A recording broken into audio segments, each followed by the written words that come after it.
పథకాలలో ఒక్కటి కూడా ఇవ్వలేదు. సెయిల్లో విలీనం చేయరు, క్యాప్టివ్ మైన్స్ ఇవ్వరు, దేంట్లోనూ రాయితీలు ఇయ్యరు. ఈ ప్రైవేట్ కంపెనీకి ఇన్ని రాయితీలు ఇచ్చారే, ఆ రాయితీలలో ఏ రాయితీ వైజాగ్ స్టీల్ కి లేదు. 3 సంవత్సరాలు మాత్రమే ట్యాక్స్ హాలిడే మాకు ఇవ్వండి అని ఎప్పటి నుంచో అడుగుతున్నారు. ఇప్పుడు 15 సంవత్సరాలు స్టేట్ జీఎస్టీ ఎలాగైతే మిట్టల్ స్టీల్ కి రాయితీ ఇచ్చారో అలాంటి రాయితీ వైజాగ్ స్టీల్ కి ఎందుకు ఇవ్వకూడదు? వీళ్ళు అడిగిందల్లా 3 సంవత్సరాలే, కనీసం అదైనా ఇచ్చారా? ఇప్పటి వరకు దానికి కూడా దిక్కులేదు. సమాధానం చెప్పాల్సిన అవసరం ఉంది. బీజేపీ అయినా రాష్ట్ర ప్రభుత్వం అయినా కూటమి సర్కారు సమాధానం చెప్పాల్సిన అవసరం ఉంది. మైన్స్ కేటాయింపు విషయంలో అయితేనేమి, ఈ ట్యాక్స్ హాలిడేలో అయితేనేమి ప్రజలకు సమాధానం చెప్పాల్సిన అవసరం ఉంది. మిట్టల్ మీద మీకు ఎందుకంత ప్రేమ? విశాఖపట్నం స్టీల్ మీద ఎందుకంత సవతి తల్లి ప్రేమ? సమాధానం చెప్పాల్సిన అవసరం ఉంది. అదే కాదు, క్యాప్టివ్ పోర్టు కూడా కావాలి అని ఎప్పటి నుంచో అడుగుతున్నారు. వీళ్ళకి ఇవ్వాల్సిన పోర్టును తీసుకెళ్లి అదానికి ఇచ్చారు. దాంతో ఇంతకు ముందు అయ్యే ఖర్చు కంటే ఇప్పుడు ఇంకా ఎక్కువ ఖర్చు అవుతుంది ట్రాన్స్పోర్టేషన్ కి. అది మళ్ళీ అధిక భారమే. పోనీ ఎలక్ట్రిసిటీ రాయితీ ఇచ్చారంటే అది లేదు. ఒక్క రకంగా కూడా సహాయం చేయలేదు, ఒక్క రకంగా కూడా ఆదుకోలేదు. మొన్న ఇచ్చామంటున్నారే 11,500 కోట్ల రూపాయలు సహాయము, అది కూడా ఒక చేత్తో ఇచ్చారు, ఒక చేత్తో తీసుకున్నారు. అది కూడా విడతలుగా ఇచ్చారు. కానీ మొత్తం డబ్బులు కూడా ప్లాంట్ అభివృద్ధి కోసం వాడలేదు. అప్పులుగా ఇచ్చారు, మళ్ళీ అప్పులు తీసుకుంటున్నాం అన్నట్టుగా రాయితీగా ఇచ్చారు. లోన్స్ ఉన్నాయి కట్టాలి అని అది వెంటనే తీసుకున్నారు. అసలు కొన్ని గంటల టైం కూడా ఇవ్వలేదు. అది ఎంప్లాయీ బెనిఫిట్ కోసం వాడలేదు, ప్లాంట్ అభివృద్ధి కోసం అంతకంటే వాడలేదు. కేవలం 10,000 కోట్ల రూపాయలు సహాయం చేయండి, కొత్త ఎక్విప్మెంట్ కొంటే 7.5 మిలియన్ టన్లు మేము అధికంగా ఉత్పత్తి చేయగలము అని ఎన్నిసార్లు చెప్పినా ఇంతవరకు సహాయం చేయలేదు. పోనీ మీరు ఇచ్చిన డబ్బులు దానికైనా ఖర్చు పెట్టనిచ్చుంటే ఆ ప్లాంట్ అయినా బాగుపడేది. కానీ అది కూడా చేయలేదు. మీ ప్లాన్ అలా డబ్బులు ఇవ్వాలి, మళ్ళీ డబ్బులు తీసుకోవాలి. To begin with it self you began with such a plan. ఇచ్చారు, తీసుకున్నారు. మీరు చేసిన మేలెక్కడా? విశాఖపట్నంకి మేలెక్కడ జరిగింది? ఇది ముమ్మాటికి మీరు మేలు చేసింది కాదు. మళ్ళీ చెప్తున్నాం, ఇలా విశాఖపట్నం మీద సవతి తల్లి ప్రేమ చూపడం అన్నది చాలా దురదృష్టకరం. This is not right. పాలకులు అందరూ కలిసి సైలెంట్ కిల్లింగ్ చేస్తున్నారు. దీన్ని అందరూ కూడబలుక్కొని బంగారం లాంటి ప్లాంట్ ని సైలెంట్ కిల్లింగ్ చేస్తున్నారు. కుక్కను చంపాలంటే ఇది ఒక పిచ్చి కుక్క అన్న ముద్ర వేస్తే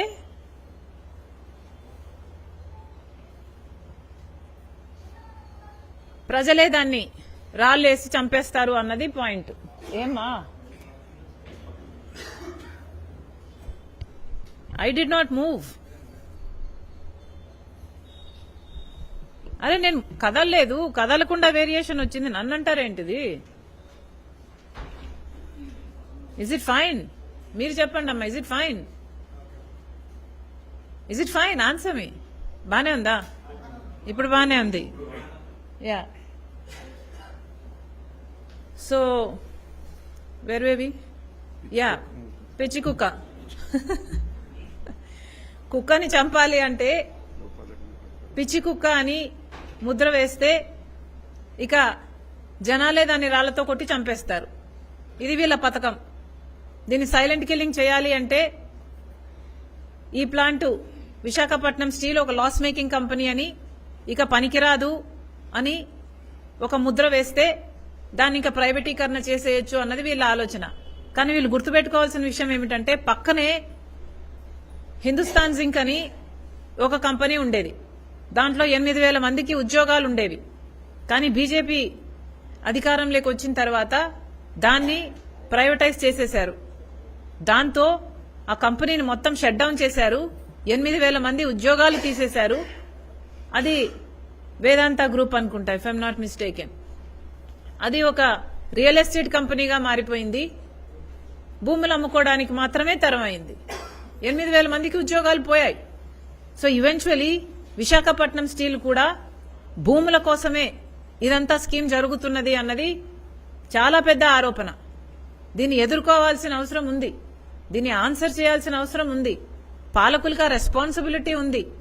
అలా కాదు మేము దీన్ని ప్రైవేటైజ్ చెయ్యబోము అన్న అష్యూరెన్స్ మంత్రి గారు వెళ్లి కూడా ఇవ్వలేదు అంటే ఇక ఈయన మంత్రిగా ఉన్నదెందుకు? వాళ్ళకి ఏం చేసినట్టు మంత్రి హోదాలో ఆ ప్లాంట్ వరకు పోయి రావడం అన్నది వాళ్ళకు భారమే కదా. మీరు ఏ సహాయం చేయకపోతే ఎందుకు వెళ్లారండి? వెళ్లడం ఎందుకు, రావడం ఎందుకు? మీరు కనీసం ఇయ్యాల్సిన అష్యూరెన్స్లలో ఒక్కటైనా ఇచ్చారా? పోనీ పక్కన అంత ప్రేమ చూపిస్తున్నారా మిట్టల్ స్టీల్ ప్లాంట్ మీద? మీకు కూడా ఏదైనా చేస్తాము, ఇది చేస్తాము అని చెప్పే నోరు కూడా మీకు రాలేదు, ఆ మనసు కూడా మీకు రాలేదు. ఎంత దుర్మార్గులండి మీరంతా! ఇంత అన్యాయం చేస్తారా? పైగా పొగడ్తలు. చంద్రబాబు గారంట దురందర్ అంట మిట్టల్ స్టీల్ ప్లాంట్ కి. ఏంటది?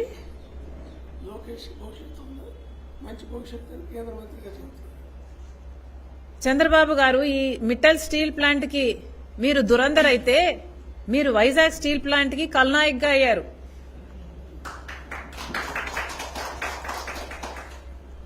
ఏం చేయాలనుకుంటున్నారండి? ఇది మన ప్లాంటు, ఇది వైజాగ్ స్టీల్ ప్లాంటు, ఇది ప్రజల ప్రాజెక్టు, ప్రజల ప్లాంటు. ఒక ప్రైవేట్ స్టీల్ ప్లాంట్ మీద అంత ప్రేమ చూపిస్తున్నారు. మీరు ఒక విలన్ గా మిగిలిపోవద్దండి అని కోరుతున్నాం. దయచేసి దిస్ ఇస్ నాట్ రైట్. పోనీ ఈక్వల్ ప్లాట్ఫామ్ ఇవ్వండి, ఈక్వల్ ప్లాట్ఫామ్ ఇవ్వండి, సేమ్ ఫుట్టింగ్ ఇవ్వండి. మీరు ఎన్ని రాయితీలు అయితే మిట్టల్ స్టీల్ ప్లాంట్కి ఇచ్చారో అన్ని రాయితీలు వైజాగ్ స్టీల్ ప్లాంట్ కూడా ఇవ్వండి. Congress party is challenging you today. Mittal steel plant కంటే అద్భుతంగా నడుస్తుంది వైజాగ్ స్టీల్ ప్లాంట్. మీరు అక్కడ ఎన్ని రాయితీలు ఇచ్చారో ఇక్కడ కూడా అన్ని రాయితీలు ఇచ్చి చూడండి. మీకు నిజంగానే చిత్తశుద్ధి ఉంది అంటే నిరూపించుకోండి. అలా కాకుండా వైజాగ్ స్టీల్ ప్లాంట్కి ఇవ్వాల్సిన మేలులన్నీ వైజాగ్ స్టీల్ ప్లాంట్ ఏ ఏ డిమాండ్లు అయితే చేసిందో ఆ డిమాండ్లన్నీ వైజాగ్ స్టీల్ ప్లాంట్ మీరు మీట్ కాకుండా మిట్టల్ స్టీల్ ప్లాంట్కి అందించారు.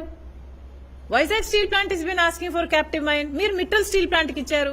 Vizag steel plant is asking for electricity subsidy, మీరు మిట్టల్ స్టీల్ ప్లాంట్కి ఇచ్చారు. Vizag steel plant is asking for captive port, మీరు మిట్టల్ స్టీల్ ప్లాంట్కి ఇచ్చారు.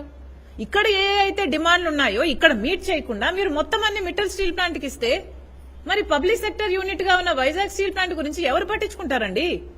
మీరు ముఖ్యమంత్రి హోదాలో ఉన్నారు. చంద్రబాబు గారు ఈక్వల్ ఆపర్చునిటీస్ ఇవ్వాలి, ఈక్వల్ ఫుట్టింగ్ ఇవ్వండి. Congress party is challenging you. Vizag steel plant will out do Mittal steel plant. This is not right.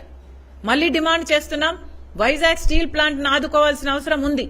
కేంద్ర రాష్ట్ర ప్రభుత్వాలు వెంటనే సేల్లో విలీనం చేయాలని కాంగ్రెస్ పార్టీ డిమాండ్ చేస్తుంది. లేదా ఎట్లా అయితే మీరు అక్కడ క్యాప్టివ్ మైన్ ఇచ్చారో